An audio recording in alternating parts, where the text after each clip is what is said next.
Morning दोस्तों, मैं अपने चैनल एग्ज़ाम कुंड में आपका स्वागत करता हूं और आज हम बात करेंगे महत्वपूर्ण लेखपाल की योजनाओं के बारे में। और आप सभी को थैंक यू सो मच, आप लोगों ने जो कमेंट किया उसके लिए तहे दिल से धन्यवाद। और आज मैं जिन लोगों ने भी कमेंट किया है उसके नाम बताने वाला हूँ और आप लोगों ने जो प्रोत्साहन दिया उसके लिए धन्यवाद। और उनका जो नाम है वो मैं आप लोग को पढ़ के बता देता हूँ। वो है प्रदीप यादव, उनको धन्यवाद। प्रिया चतुर्वेदी जी हैं जिन्होंने बहुत ही अच्छा कमेंट किया था, थैंक यू सो मच। और हैं दीप जी, उनके लिए भी धन्यवाद। अंजलि पांडे जी को भी धन्यवाद। और गीत भी है जिनका नाम है, उनका भी बहुत ही तहे दिल से धन्यवाद। तो आप लोगों ने जो सहयोग किया, इससे मुझे क्या पता चलता है कि जो आप लोग कमेंट करते हो तो मुझे पता चलता है कि हाँ, मैं कुछ सही पढ़ा रहा हूँ, सही वे में हूँ, है ना। अब आप कमेंट ही नहीं करोगे तो मुझे पता नहीं चल पाता। ओके, तो चलिए बिना लेट के भी हम योजनाओं को शुरू करेंगे। बहुत हो गई बातचीत, और जानते हुए मैं बातचीत ज़्यादा करता नहीं हूँ, मैं डायरेक्टली मेन पॉइंट पे आता हूँ। नहीं तो आप लोग कहोगे अरे सर भी तो बहकाने लगे, हम लोग को 5 मिनट ऐसे ही बर्बाद कर दिए हमारा, है ना। चलिए, और तो आज की जो हमारी योजना है 20 नंबर की योजना है ना, 20 नंबर की। और आज हम 23 को मतलब योजना को कवर कर लेंगे, है ना, 23 या 24। चलिए, तो आज की योजना है पहली जो योजना है दीन दयाल, है ना, दीन दयाल स्पर्श योजना। दीन दयाल स्पर्श योजना, ये योजना बहुत ही महत्वपूर्ण है। अब बात कर लें कि दीनदयाल योजना को लागू करने की तिथि क्या थी।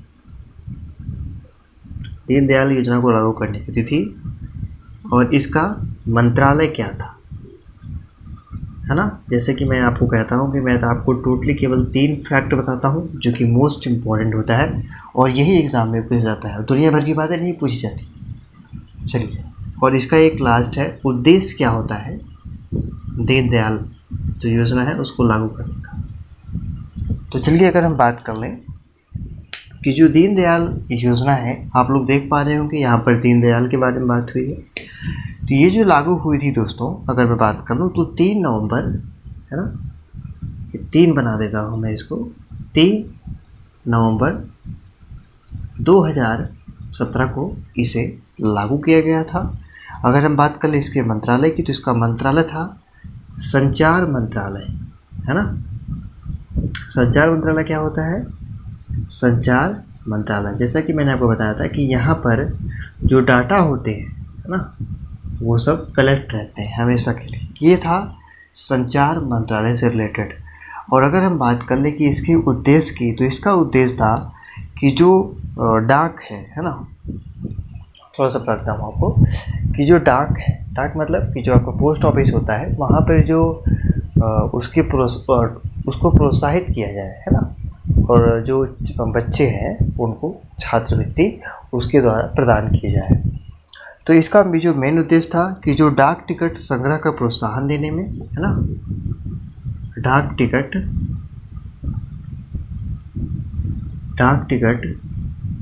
का प्रोत्साहन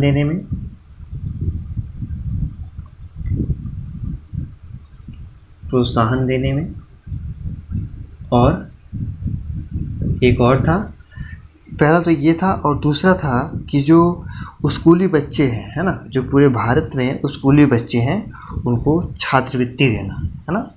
पूरे भारत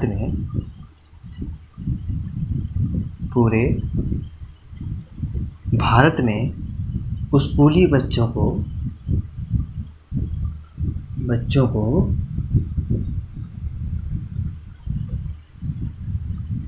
ये तो लिखा नहीं रहा है,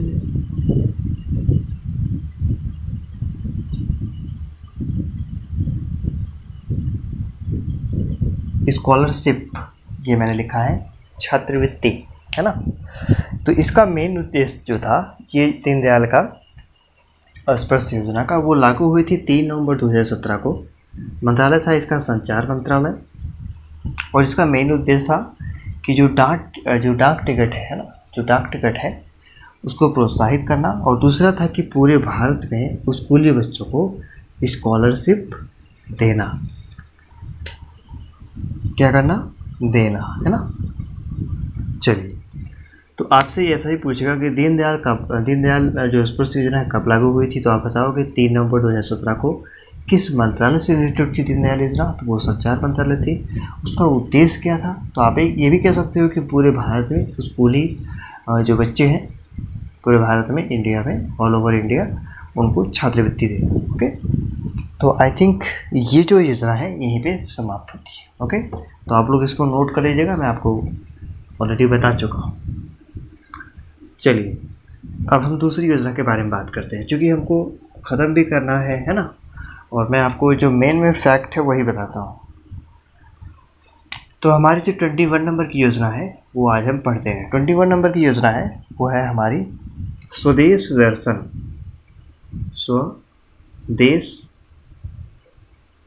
स्वदेश दर्शन ये योजना थी कोई, ये भी कोई योजना है ना।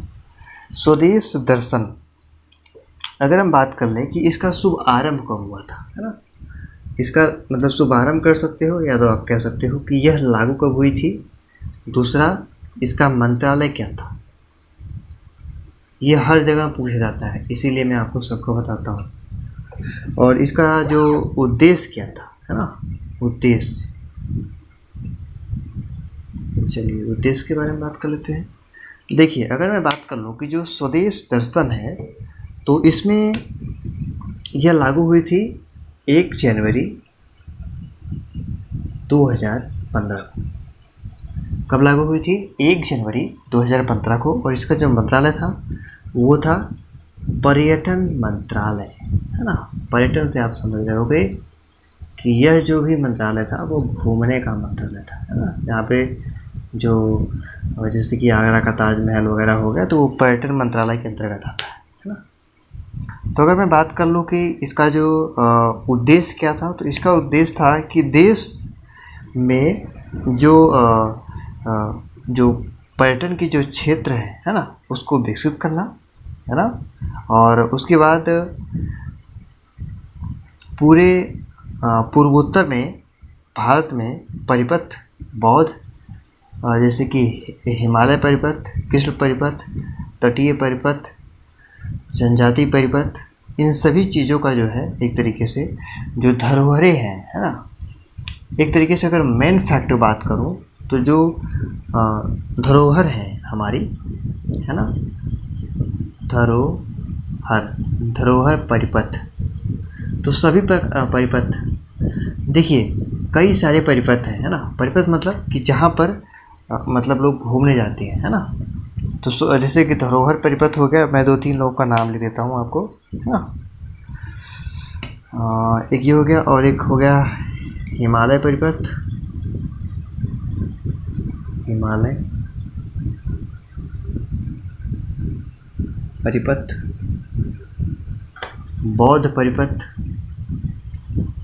बौद्ध परिपथ, है ना।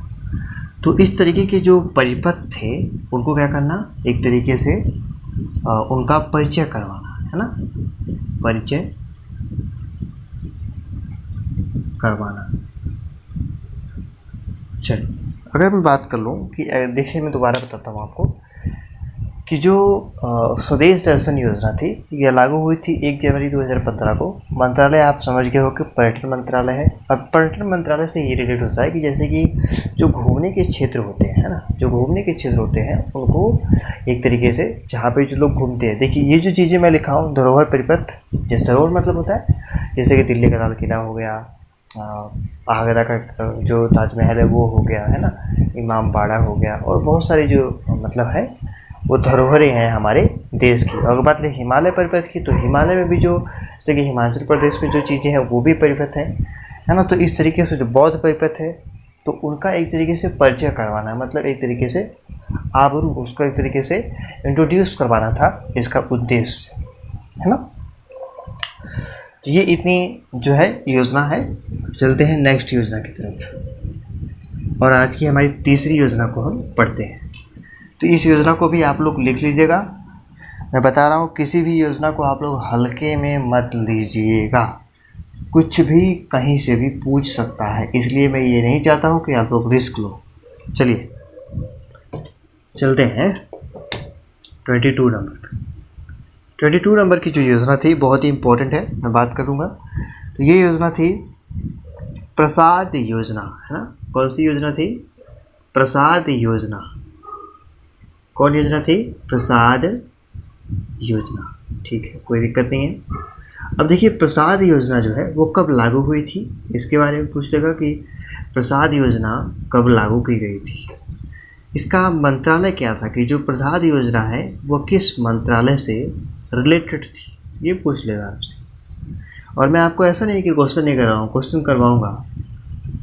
और ये पूछेगा कि जो प्रसाद मंत्रालय का जो योजना लागू हुई थी उसका उद्देश्य क्या था, उद्देश्य, है ना। ये 3 चीज़ें हर एक योजना में पूछी जाती हैं। तो मैं बता दूं कि जो प्रसाद योजना थी वो भी हमारी सेम तारीख को लागू हुई थी, जो कि 1 जनवरी 2015 है ना। और ये जो मंत्रालय है किस मंत्रालय से रिलेटेड थी, तो ये मंत्रालय भी पर्यटन मंत्रालय से ही रिलेटेड थी, पर्यटन मंत्रालय। और अगर मैं बात करूँ इसके उद्देश्य की, तो इसका उद्देश्य था कि जो विश्व स्तरीय है, मतलब इंटरनेशनल के तौर पे जो धार्मिक पर्यटन है ना, तो उनको जैसे कि जो शहर हो गए, जैसे कि अगर हमारे विश्व स्तर की बात कर लें, अभी तो हमारे इंडिया की बात कर रहे थे ना, तो अगर जो विश्व स्तर पे, मैं यहाँ पे लिख के बताता हूँ आपको, इसका जो उद्देश्य था कि जो विश्व स्तर पे जो इंटरनेशनल है, विश्व स्तर पर जो विकास करना, विश्व स्तर पर विकास करना,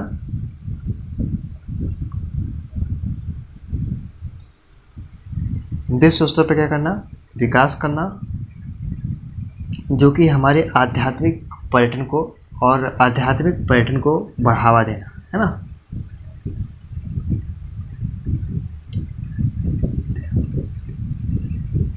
आध्यात्मिक, गलत लिखा रहा है यार,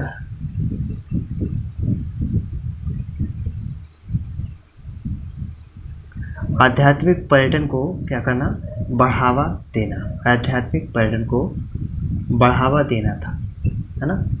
अब जैसे कि अगर मैं बात कर लूँ बढ़ावा देने के बारे में, तो जैसे कि जो हमारे इम्पोर्टेंट जो शहर है ना, जहाँ पर धरोहरें स्थित हैं, है ना, जैसे कि अमृतसर में जो हमारा गोल्डन टेम्पल है। तो चलिए जो शहर है वो शहर के बारे में मैं आपको यहाँ पर कुछ लिख के बता देता हूँ। जैसे कि अगर हम बात करें अमृतसर में, तो पहला तो हम अमृतसर की बात कर लेते हैं। अमृतसर हो गया पहला, आप लोग नीचे लिख लीजिएगा अमृतसर। दूसरा हो गया हमारा अमृतसर के बाद मथुरा भी है, ठीक है। और तीसरा हो गया हमारा अजमेर,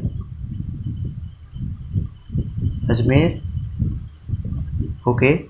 और चौथा हो गया हमारा बनारस, इसको हम बोलते हैं वाराणसी। तो ऐसे जो बहुत ही इम्पोर्टेंट शहर हैं जहाँ पर धरोहरें स्थित हैं हमारी, वहाँ पर उनके आध्यात्मिक पर्यटन को क्या करना था, बढ़ावा देना था। तो इस तरीके के प्रसाद योजना में चीज़ें पूछी जाती हैं। तो ये चीज़ आप नोट कर लीजिएगा। अब हम अपने नेक्स्ट चौथे नंबर पे बढ़ते हैं। और आज ऐसा पहला दिन होगा जब मैंने आपको 4 योजना करवाई हो। ऐसे तो मैं 3 ही करवाता हूँ, लेकिन आज मैं 4 करवा दूँगा। और हमारी अगली योजना है प्रधानमंत्री ग्रामीण डिजिटल साक्षरता अभियान, है ना। और ये योजना हमारी है 23 नंबर की।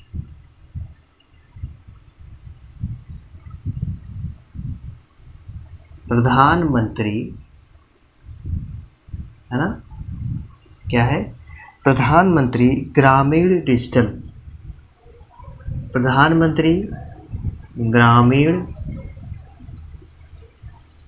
डिजिटल, प्रधानमंत्री ग्रामीण डिजिटल साक्षरता अभियान। साक्षरता अभियान, है ना, ये योजना भी बहुत ही मोस्ट इम्पोर्टेंट होने वाली है। चलिए इसके बारे में हम बात करते हैं, है ना। देखिए, अगर हम बात करें कि प्रधानमंत्री जो डिजिटल ग्रामीण योजना थी वह लागू कब हुई थी, इसके बारे में तो हमें पता ही करना चाहिए। पहला फैक्ट ये कि यह लागू कब हुई थी, इसका मंत्रालय क्या था, कि जो प्रधानमंत्री ग्रामीण डिजिटल योजना है वह किस मंत्रालय से रिलेटेड थी। तीसरा है कि इसको लागू करने का उद्देश्य क्या था प्रधानमंत्री जी को, कि जब प्रधानमंत्री जी ने इस योजना को लागू किया तो इसका उद्देश्य क्या था। तो सिंपल है कि आप इन अक्षरों को देखकर आप समझ गए होंगे कि यहाँ पर जो गांव के डिजिटलाइजेशन के बारे में बात की गई है, मतलब कि गांव में भी लोग एक तरीके से डिजिटल के तौर पे कार्य करें। डिजिटल मतलब तो वो मैं आपको समझाता हूँ। पहले अगर मैं देख लूँ कि कब लागू हुई थी तो बता दूँ कि ये योजना लागू हुई थी 8 फरवरी 2017 को। तो ये योजना लागू हुई थी 8 फरवरी 2017 को लागू हुई थी। और अगर मैं बात कर लूँ कि किस मंत्रालय से रिलेटेड थी, तो ये मंत्रालय है सूचना प्रौद्योगिकी मंत्रालय। कौन सा मंत्रालय? सूचना प्रौद्योगिकी, है ना, प्रौद्योगिकी मंत्रालय, प्रौद्योगिकी मंत्रालय किससे रिलेटेड थी? सूचना प्रौद्योगिकी मंत्रालय से। और अगर मैं बात कर लूँ कि इसका उद्देश्य क्या था इस योजना को लागू करने का, तो दोस्तों जो प्रधानमंत्री ग्रामीण डिजिटल साक्षरता योजना है इसको लागू करने का उद्देश्य था कि जो हमारे 6 करोड़ ग्रामीण परिवार हैं उनको 2019 तक, है ना, 2019 तक 6 करोड़ ग्रामीण परिवार को, है ना, ग्रामीण परिवारों को क्या करना, डिजिटल कार्यों के लिए साक्षर बनाना। डिजिटल जैसे कि वो फंड ट्रांसफ़र कर पाएँ, डिजिटल कार्यों के लिए